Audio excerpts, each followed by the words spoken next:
didn't start a business just to keep the lights on. You're here to sell more today than yesterday. You're here to win. Lucky for you, Shopify built the best converting checkout on the planet. Like the just one tapping, ridiculously fast acting, sky-high sales stacking, champion of checkouts. That's the good stuff right there. So if your business is in it to win it, win with Shopify. Start your free trial today at shopify.com/win. Square up. Yo, what's going on, man? It's Andre Berto, two-time world champion. Today's guest, NFL legend, media mogul. What's up? Ocho Cinco.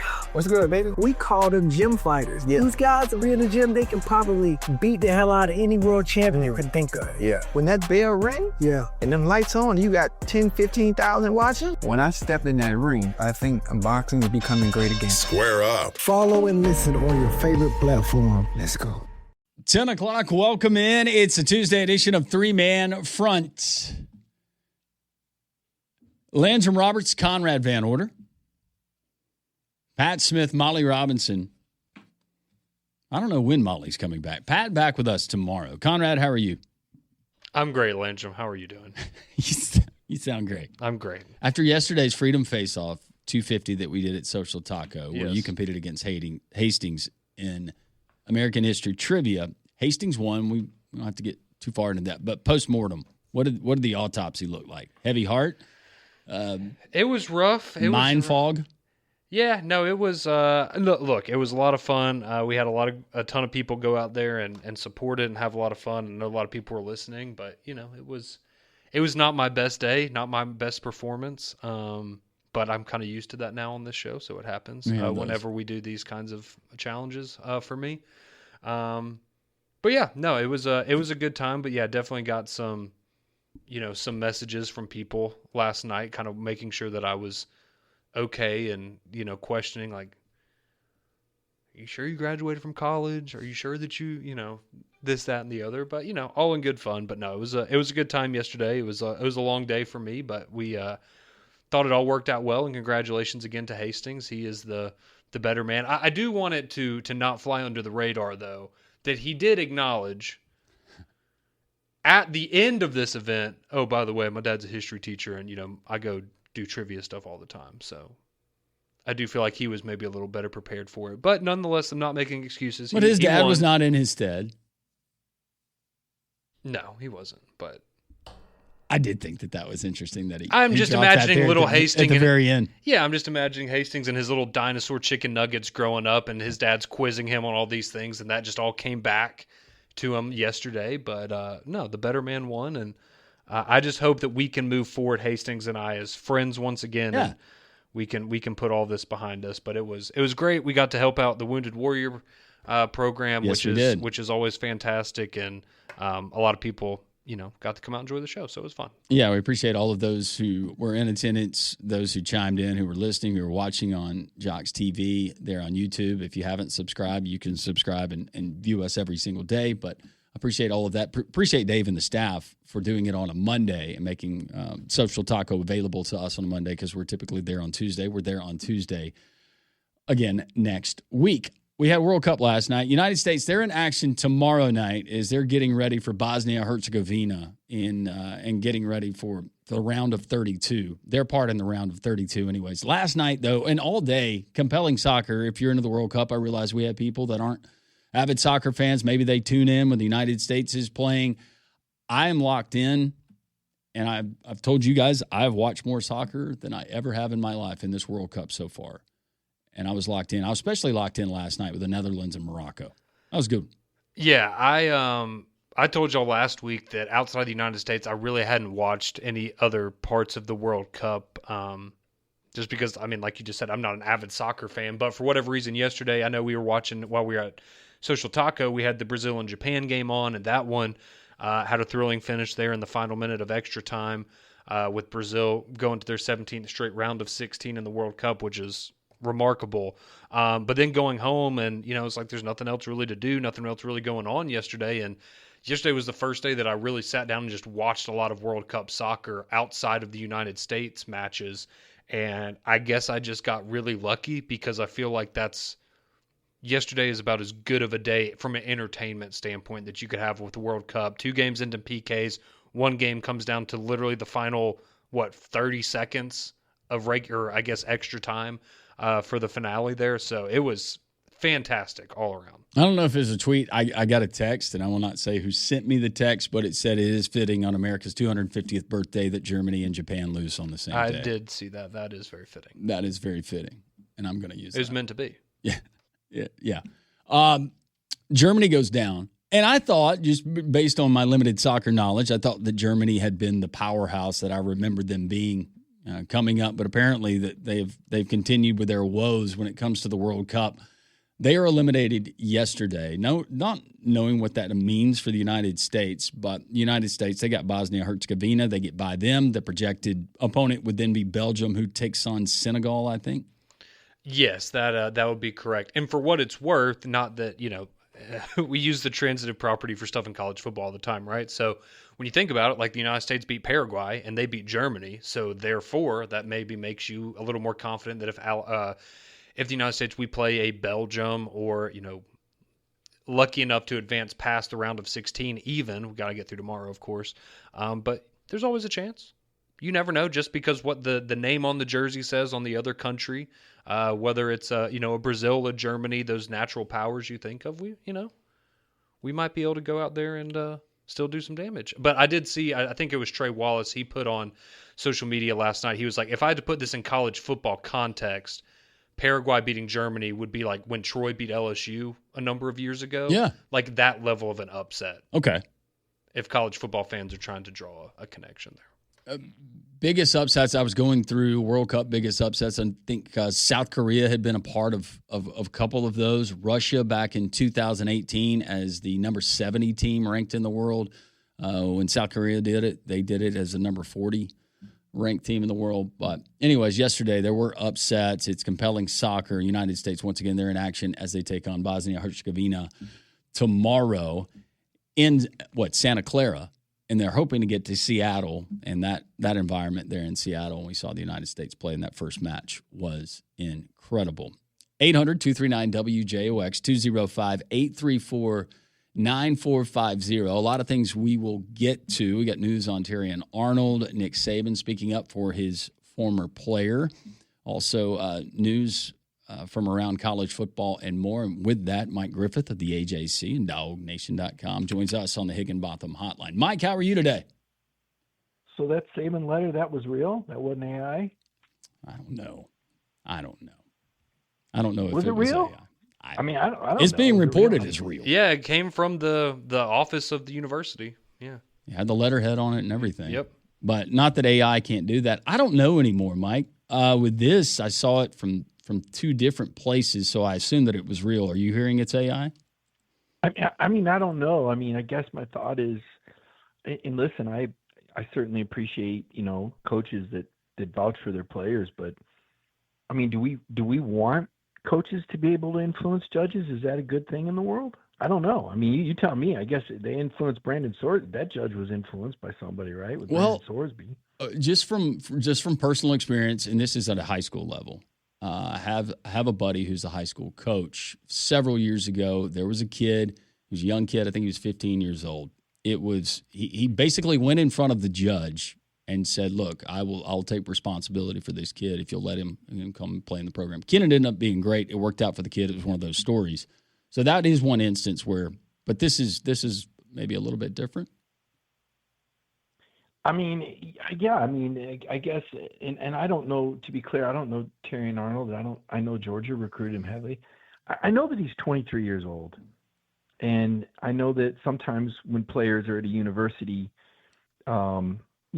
that's a different time in their life than when they turn pro. I mean, who was the Alabama guy? Wasn't there an Alabama guy that hit somebody going like 150 miles an hour? Henry Ruggs. Yeah, Henry Ruggs. I mean, from all indications, he was a pretty good guy at one point too, right? I mean, not to say that he's not a good guy. I mean, good people do bad things. I mean, I guess, or bad things happen.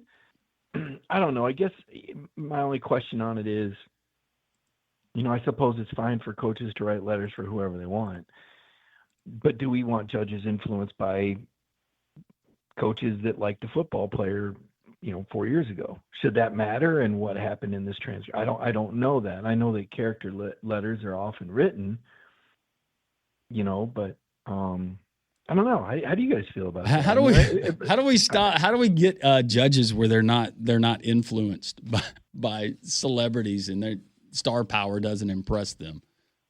Because it seems with certain judges, they do turn a favorable eye to athletes and institutions. And not just star power, but we're talking about Nick Saban here. Yeah. We're not talking about Ryan Silverfield at Arkansas or something like that. I mean, we're talking about one of the biggest and most influential voices in the country. We're talking about someone that I think wields as much authority as anyone. I mean, heck, I'm one of those people that said I'd vote for Nick Saban for president. I'm not even kidding. I mean, you just like the way Nick makes decisions and the authority. I guess. I mean, I don't know who the victims are, but they got somebody writing letters for them. I mean, I don't know who's going to counter that one. I mean, is Kurt Signetti out there writing any letters? I don't know. I guess what struck me was it's appreciated. I guess if it's true, which when I saw it, I was like, oh yeah, right, whatever. Nick Saban's really going to stick his nose in this. Well, maybe he did. Maybe he's written more letters. Maybe this is more common than we know. I don't know. I will say, Mike, it is my understanding that this is not the first time that Nick Saban has done something like this for a former player. Yeah, no, I get that. I mean, I'm sure in Tuscaloosa it probably helped out a lot when he was still the head coach. But this is a little different here. These stakes are a little higher, I guess. I mean, who knows? He might have wrote a letter for Ruggs too. I don't know. Well, and look, and people asked us on the show because we had him on a weekly segment, Mike. Terrion joined the show, and it was sponsored by one of our great advertisers. And from dealing with him, Conrad dealt with him on the phone. We dealt with him here on the show. He was very pleasant to be around, always very respectful. I was always impressed. That was my limited interaction that I had with Terrion Arnold, but you could paint me shocked when I saw the headline. And more than anything, whatever comes out of this, I'm just disappointed that his name's involved with it. Oh, no, I totally get it. I had the same reaction because, again, I know this is a guy that, Georgia really recruited hard and was very interested in, and all I ever heard were good things. And again, I'm not casting any judgment. I don't, I haven't looked beyond the headlines. I'm not digging into this case, into these allegations. And certainly serious allegations. That's all they are at this point. I don't have anything to say about the guy's character. The thing I'm questioning, is the role that someone as powerful as Nick Saban plays in a court case. And if it's, I guess anybody can write a letter, right? I guess presidents have pardons.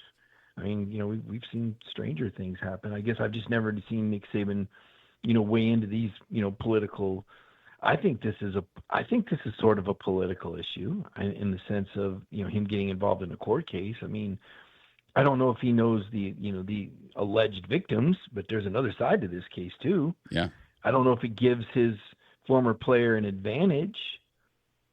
I guess, is that the intent to give him an advantage with a character statement? I'm just discussing just the whole, practice of it. And again, anybody can write a letter at any time. And I'm sure there's a lot of attorneys out there rolling their eyes going, boy, these guys just don't know one way or the other.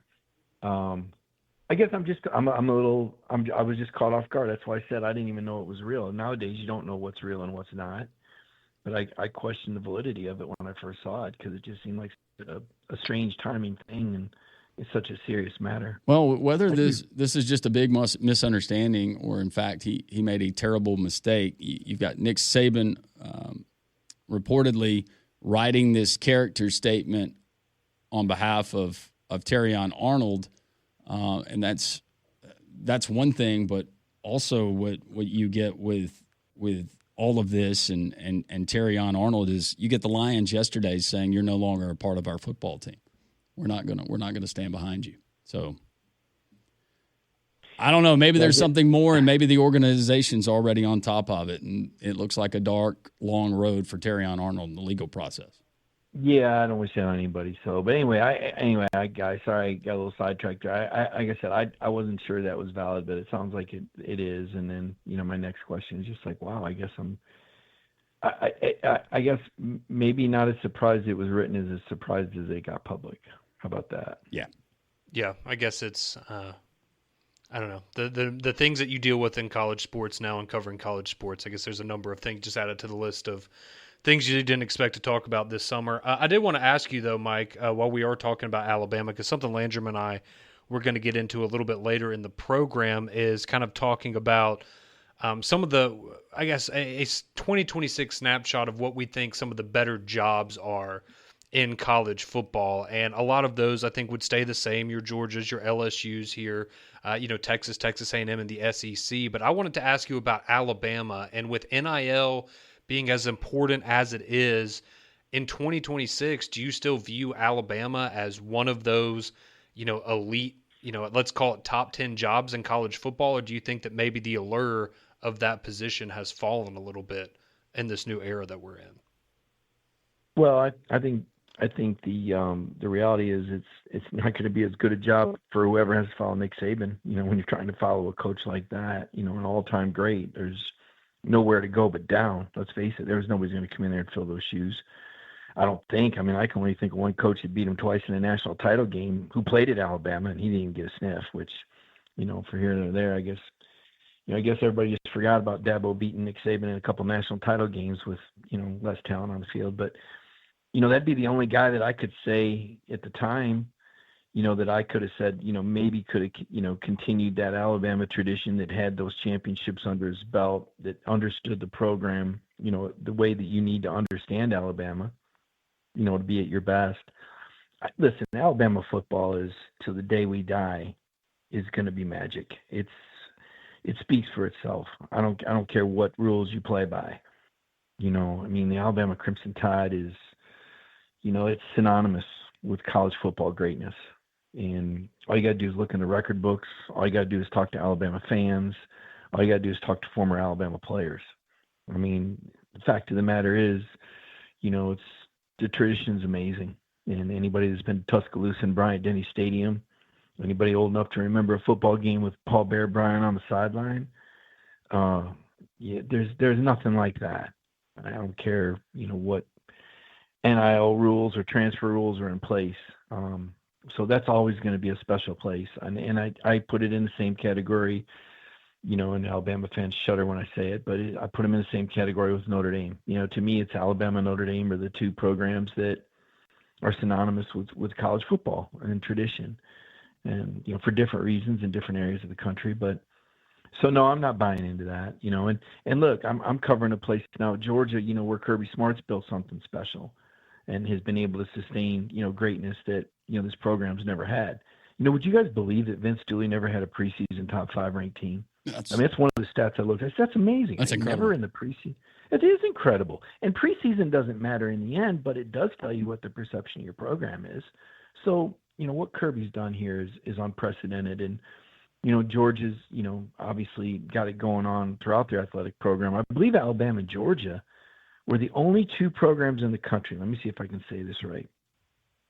They were the only two programs in the country to have a College World Series team, both men's and women's basketball make the NCAA tournament, and have a college football playoff team. Those are the only two programs that did that. That's pretty impressive. I'd say so. I'd say Greg Burns doing a pretty good job over there. We criticize him a lot. He say, hey, somebody said I'm doing a good job. It's about time. No, he does a great job, but when the bar's set that high, it's easy to just blame the athletic director. What's Burns doing over there? Guy's doing a great job. He's doing a great job in this difficult environment. So, I get it. Alabama's falling off in football because Nick Saban's not there. Oh, stop the presses. Like, we didn't know that was going to happen. By the way, nobody in the SEC is winning titles these days. Maybe if, somebody reads the quarterback draw a little differently, Alabama wins the game. And we're not having this conversation, but hey. We won 13 national titles, Mike, in the calendar year. The most ever in the SEC. We just won 13 team national titles. Yeah, but you guys know. Yeah. It's all about football. And the SEC is not liking it. We can look at the metrics and the numbers, but at the end of the day, there's nobody in the SEC that's happy about this trend. And the thing of it is, the SEC still collectively as good as ever because you got more draft picks than you've ever had. The depth of the league is better than it's ever been. I never thought I'd want to go back to the good old days when, you'd see 2 or 3 teams on the bottom of the league getting beat by 50 or 60 points every weekend. but it looks like that's the methodology to win a national title because it keeps your best teams healthy. You know, if you take a look at the combined record. What's the combined record? Maybe you guys saw this stat.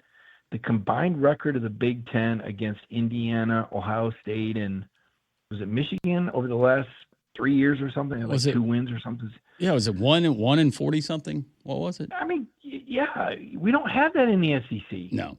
You know, we don't have those, third world college football programs in the SEC. Everybody can beat you on a given Saturday. I mean, really can. I mean, even Mississippi State. Mississippi State has got some jaws to it now. They beat Arizona State last year. They scared the bejesus out of Texas and gave Tennessee trouble. And that's a program to give Jeff Levy credit. He's doing a whale of a job.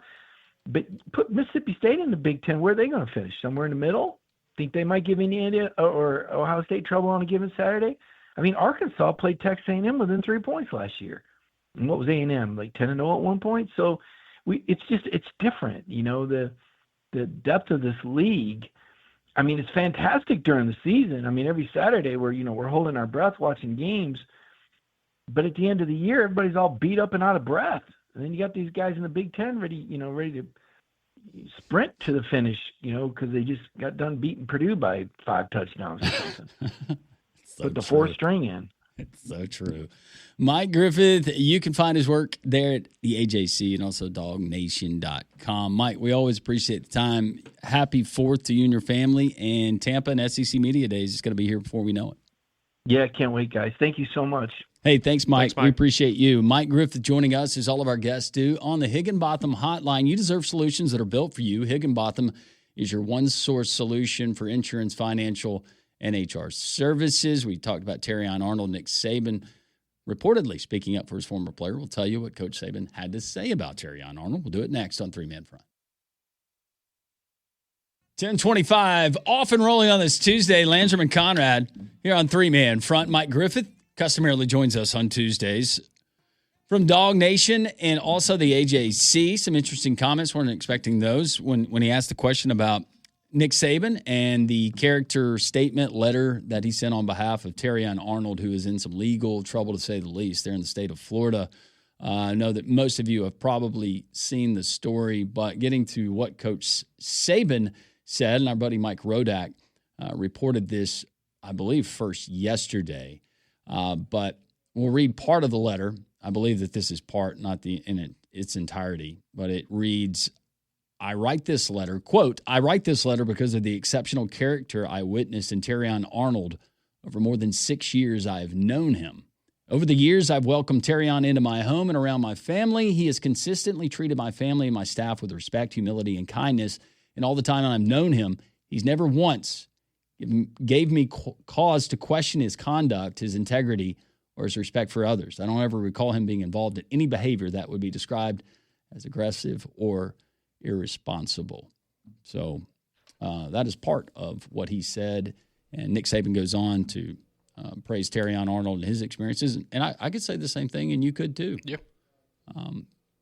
But that doesn't give the full picture. And again, just based on the evidence, the charges, the Lions saying, all right, bye-bye. They parted ways with him yesterday.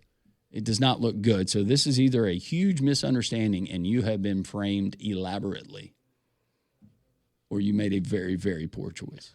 Yeah, and I think that, one of the things that Mike said, right, is, you can, just because you make a bad mistake doesn't mean that you're necessarily a bad person. And I think that's fair in a lot of cases. You just hope that whatever the outcome is, right? If he's innocent, you hope that he's found innocent and he can continue with his career and his life as a football player and get that back on track. But if he is found guilty of this, then he deserves to be punished to the extent of the law and the way that the court sees fit. And that's just the reality of the situation. But it definitely does in these types of cases. When you're dealing with a professional athlete, and let's just be honest, somebody that was a first-round pick, he's a quality starting defensive back in the NFL on a team that's probably the weakest part of their team right now is their secondary in the Detroit Lions. And when you cut bait on a player like that and you release them as quickly as they did into this process,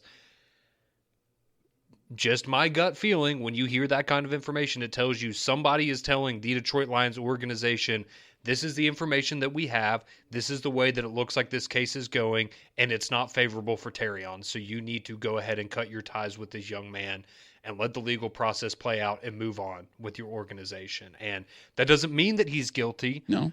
But it certainly would point you in the direction that they're being told he will ultimately be found guilty. So we will, we'll see how it all plays out. But Because how many times do you hear we're going to let the legal process correct play out? And this is also an organization and a head coach in Dan Campbell that, if you go back to February, made comments of, from what we understand, he's not associated with this. He's not being charged with anything. He didn't do anything wrong. And now here we are 4 months later with all the new information, the new charges that have come out, and it's a complete 180 from, we're good with Terrion. This situation's playing out, but he's not involved in terms of him being charged with any criminal activity. And now you end up in a situation where he's no longer a part of your organization. So that would... And Nick Saban's penning a letter. And that's also where it's interesting that, based on Mike Rodak's reporting, that letter was submitted back on Friday from Nick Saban, and there were other character, letters that were filed on behalf of Terrion Arnold in this case. But it does make you wonder, how much information does Nick Saban have?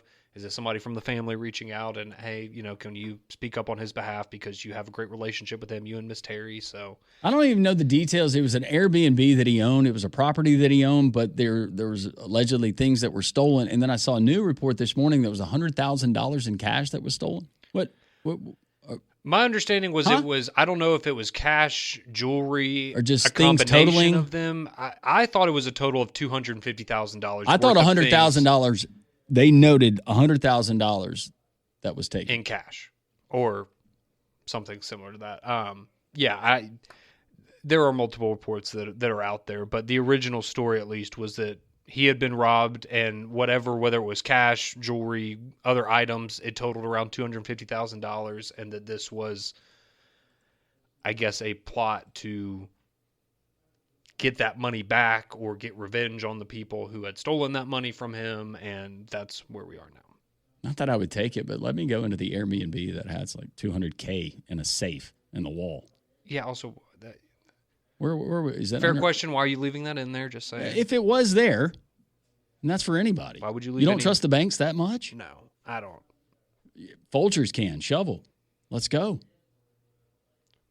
And that would require work. Nobody would try to find it. It would, and it's also a lot of money. I understand that. That's $250,000 would be a life-changing amount of money for most of us, including me and you both. But I guess I also look at it as you have to look at the bigger picture and things, and it's unfortunate that in this situation it appears that maybe you weren't looking at the bigger picture of, you're a successful player in the NFL. You're going to make so much more money than that back if you don't go this route that it appears you may have gone. And it's still a lot of money, but in the big picture, you can make that back tenfold if you just let it go. Yeah, certainly not good. Text line is open, 205-834-9450. Remind you, our friends at Stark Exterminators, the bugs are out. They're crawling, they're flying around, they're stinging, they're biting. Make sure that your family, your home is protected with our friends at Stark Exterminators. Stark been family owned for over 62 years. They use the most environmentally effective methods available. That's great for you. That's great for the environment. That's great for your family and for your pets. And Stark, they're going to guarantee your satisfaction 100%. We use Stark at our home. They take care of us. Right now, 855-STARK now, or go to starkexterminators.com. You get the free home or business pest inspection. One of their talented professionals come to your home or your place of work, inspect it thoroughly, address any current issues and any that might arise down the road. That's Stark Exterminators, 855-STARK now, or go to starkexterminators.com. Plenty of college football discussion on the way. Jeffrey Lee talking Auburn recruiting at 11 and so much more. Three-man front, Landrum and Conrad on this Tuesday. Glad you're with us. 10:35, three-man front, Landrum and Conrad.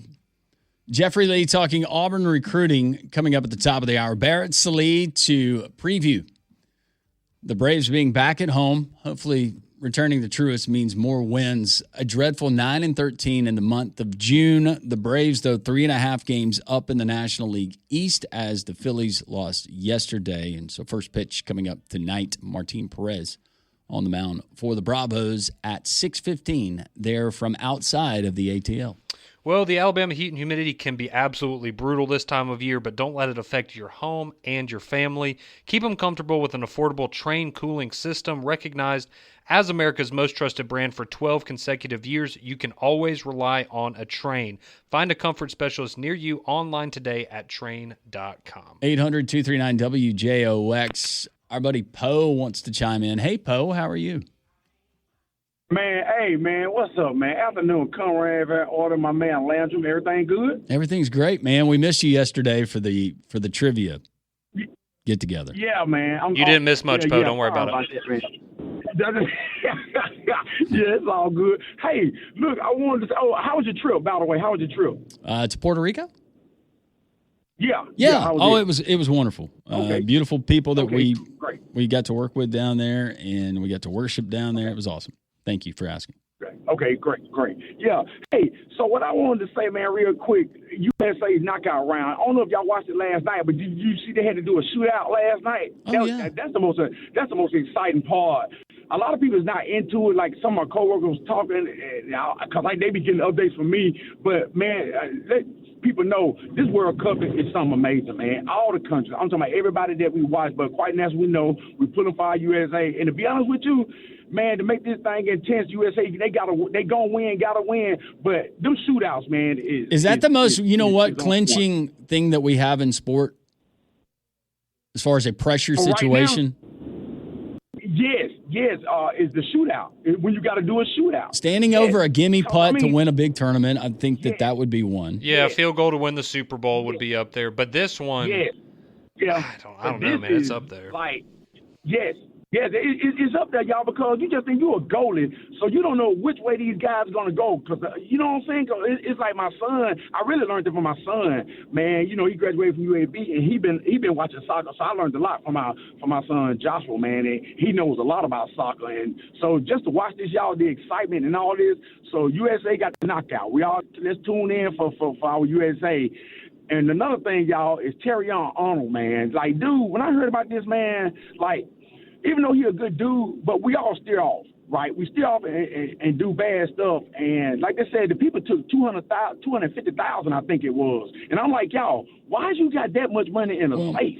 And then they say it was his driver and another guy they said it was. But, dude, y'all shoved a pistol in these guys' mouth. And you was on Facebook. You came in. You was orchestrating this. Come on, Terrion Arnold, man. You too professional for this, dude. Come on, man. You know what I'm saying? I mean, it just – I don't know, y'all. It's crazy, the mindset of these cats, man. You know what I'm saying? Dan Campbell, them, when they do stuff like this, y'all say that, well, he's not involved, but then he come out, he's involved. Now everybody is looking at you, Dan Campbell, as the coach, questioning you. It's not a good look if any of these charges stick. No. It's terrible and very disappointed. Right. I'll be the first to say it. I'm like you, but none of this makes sense. Yeah. But I was young and dumb one time too. Quick. But not, we wasn't that young and dumb, I hope.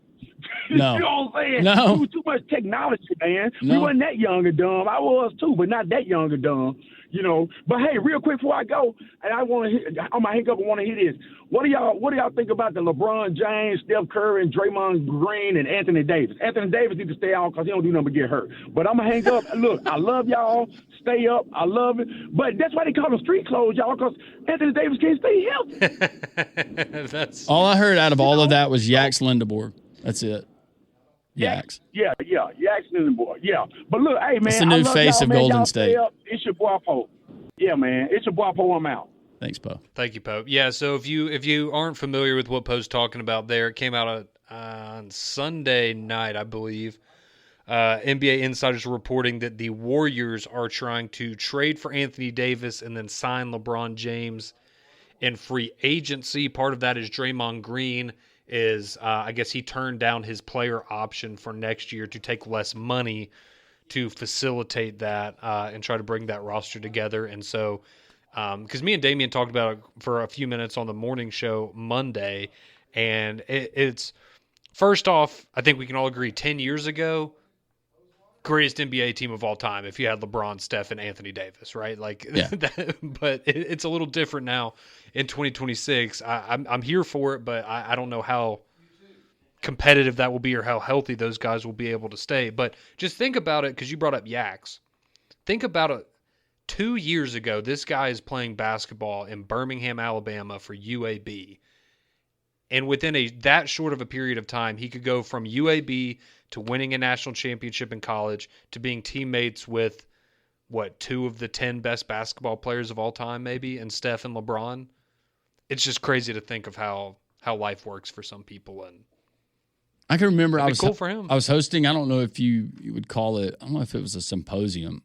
It was me, Yax, Sherrod Bryant, football player, and you had another student athlete, and was meeting together with boosters. But basically, it was my job was to extract from the student athletes the NIL experience, just so maybe the supporters, the boosters, they would understand. Yeah.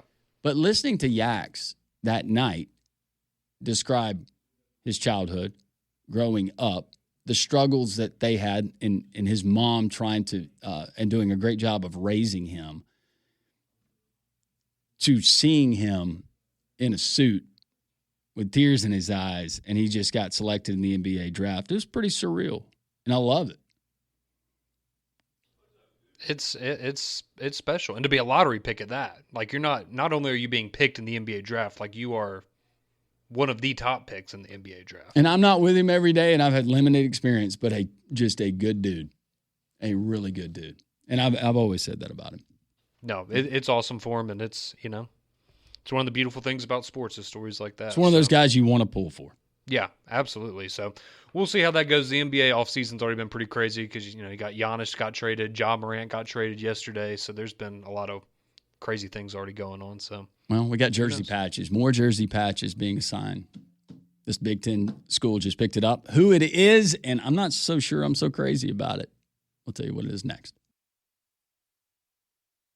The first jersey patch sponsor in program history for Badger football, men's basketball, and men's hockey signs up with Culver's. They announce an extended partnership with Culver's, the Wisconsin-based restaurant chain. I've eaten at Culver's once, and it was fine, and it was several years ago. I haven't heard anything bad about Culver's. The only thing I hate is with this uniform in particular, you've got a red and white. Those are your colors. Mm-hmm. And putting that blue. Mm-hmm.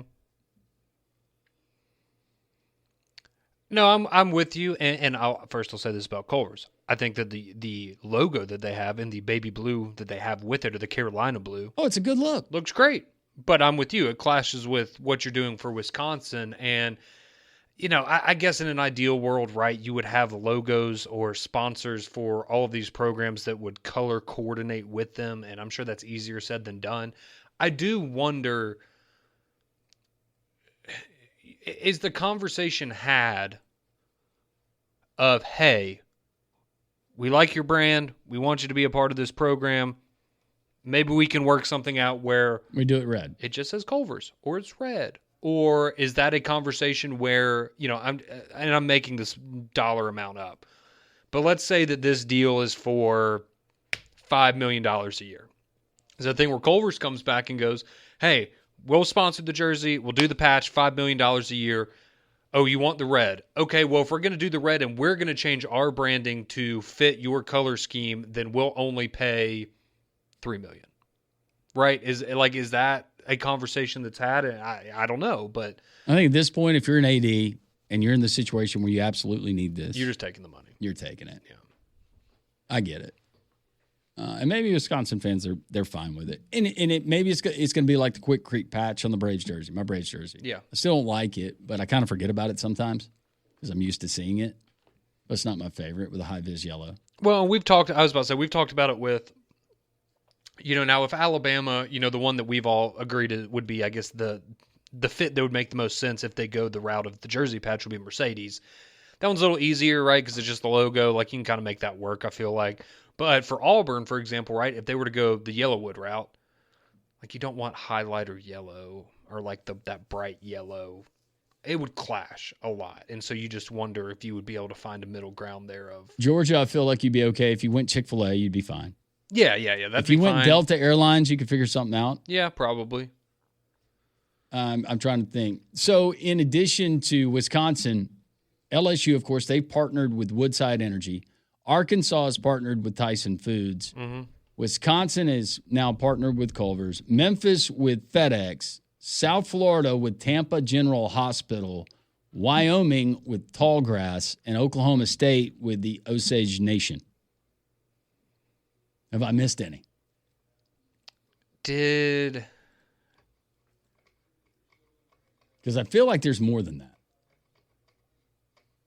I think we just talked about it as a potential fit because Ole Miss didn't do the Real Tree one yet, right? Because that was the people that made the uniforms, and we were just talking about how that would be a natural fit for them since they already did the camo uniforms or whatever. I'm sure there are more out there, but I think those are the main. Maybe there are more schools and they're going to some of these advertisers and they're saying, look, we can't stroke you a $25 million check. We're giving you all we can right now with stadium branding and what we have on the ribbon boards or outside of the stadium or promotional deals. It's easy for us to think, well, you just go out, you call Mercedes. But I was about to say, it's easier said than done, and it makes sense, obviously from the university side of things, right, because you want the money, but for the schools, right, is it worth whatever that asking price is? But I would be curious for a school like Wisconsin, what that asking price is. Because it's a big brand, and obviously there in the state of Wisconsin, it's a big deal. You're going to have a lot of eyeballs on it. But, as we've talked about in the past, right, if you're in Alabama or an Ohio State or a Texas or, one of these programs that draws in, the top 10 viewership numbers, right, what does that asking price look like? Because it's probably astronomical, and maybe that is why, a school like Alabama, as much as we love to talk about the tradition and how they don't want to go that route, and I'm sure in an ideal world they don't want to go that route, but if the money's there and the money's right and it's nice, you're not going to say no to it. So it will be interesting because I'm sure over time, some of these deals will come out in dollar amounts and things like that. But I would think I would think at least mid seven figures for somebody like Wisconsin to do that. Yeah, and I don't know how you quantify that. If you're Culver's, and maybe it's just more of I don't know. I am looking at a 30-second commercial slot right now on Fox Sports for the World Cup. 30-second commercial, $750,000 for a U.S. men's national team match. You had $200,000 in the group and knockout stages, and they varied in range for the 30-second commercial. For non-U.S. games? For the non-U.S. games, yeah. Yeah, okay. Wow, so it's over that's quite the global reach. As much. Oh, yeah. If you're a global company, I think that's a no-brainer. The World Cup. Well, and I'm just comparing that to what are we hearing for Super Bowl commercials now for 30-second spot? It's like $5 million, $4 million, something like that. Yeah, and Pat brought it up on the show. What did Fox Sports pay for the World Cup? Was it 600 and something million? I think that was around in that area. So you wonder how they're making the money. Well, at that clip and how long the tournament is, they're going to make their money back. Okay, so do you know and you may have to Google it because I had to Google this for the Yankees. Do you know how much the Braves are making off of their patch deal? I don't. Because I'm just thinking in terms of brands, and I understand nationally, okay, for example, Alabama, that's a huge brand in college football. I wouldn't say it's up there with the Cowboys or the Yankees in terms of what they're going to be able to ask for. The Yankees, for example, they're getting $20 million a year for their jersey patch. That's a lot of money. Wow. I'm just curious if the Braves are like 10, 15. No, it says the financial figures remain private. Okay. But it says the sponsorship generates an estimated $22.8 million in social media brand value per season. Okay, so I would think you'd be at least $10 million if you're the Braves for that, probably per year. Yeah. But I'm just trying to draw a correlation. So, if the Yankees are charging $20 million, would Texas or Ohio State or Alabama be able to charge $10 to $15 million? Just trying to. Well, Yankees are more games. You got to break down the math. Oh, that is true. That's a very good point. How many is Alabama going to play this year? 13. Is that it? Well, the Gator Bowl is going to be. Well, the Gator Bowl. It's going to be fun. We're going to have so much fun. It's going to be a lot of fun at the Gator Bowl. What? Is the Gator Bowl? Is that still in Tampa? Where do we have that thing? I don't know. I'm going to have to find out. Is it in Jacksonville? It's in Jacksonville. Never mind. That'll be a new. Is it? But is it because of the stadium renovations? Are they moving that thing? Oh yeah, maybe it'll be. It won't be there anymore. That's a good point. That's the TaxSlayer Gator Bowl. My apologies. And TaxSlayer, they paid a lot of money for that. They did, and we did a disservice to them. We sure did. That's awful of us. A lot of your texts rolling in. We will get to those. Jeffrey Lee talking Auburn Cruton. Hopefully Don agrees with Jeffrey. He joins the show next. Barrett Sallee in the 12 o'clock hour. A lot more fun things we'll get into college football-wise as well. Landrum and Conrad, it's a Tuesday edition, 4th of July week, 3-man front. One Night with Steiny. One Night with Steiny. Shout out, full send now. Hey, bro, what's your name, bro? Steiny. What the hell? We've been sitting here for like an hour together. I don't know your name. What's your name, bro? Steiny. I can't guarantee anything. All I can guarantee is that you're going to be entertained. I'm a professional. I'm here to interview. So the whole interview, you can ask me what I like better, Burger King or McDonald's. All right, and we are going to wrap up on that note. Thank you, Steve, so much. That was amazing. Burger King. One Night with Steiny. One Night with Steiny, baby. Let's go. One Night with Steiny. Follow and listen on your favorite platform. Full Send Golf. You guys know how much I really, really love golf. Full Send Golf, 2v2. Me and VOD versus Big John and Kyle. Oh, it feels good to be back on the links with the boys. Join the party on the golf course. Back to golf in a big way. Now what, practice? Let's go hit the range. I was like, let's go to the range. We are headed to the golf course. Yo, you want to golf with us? No. You don't play golf? No. Try. We got to break par. I'm very, very excited. You excited? Yeah. Full Send Golf. Follow and listen on your favorite platform.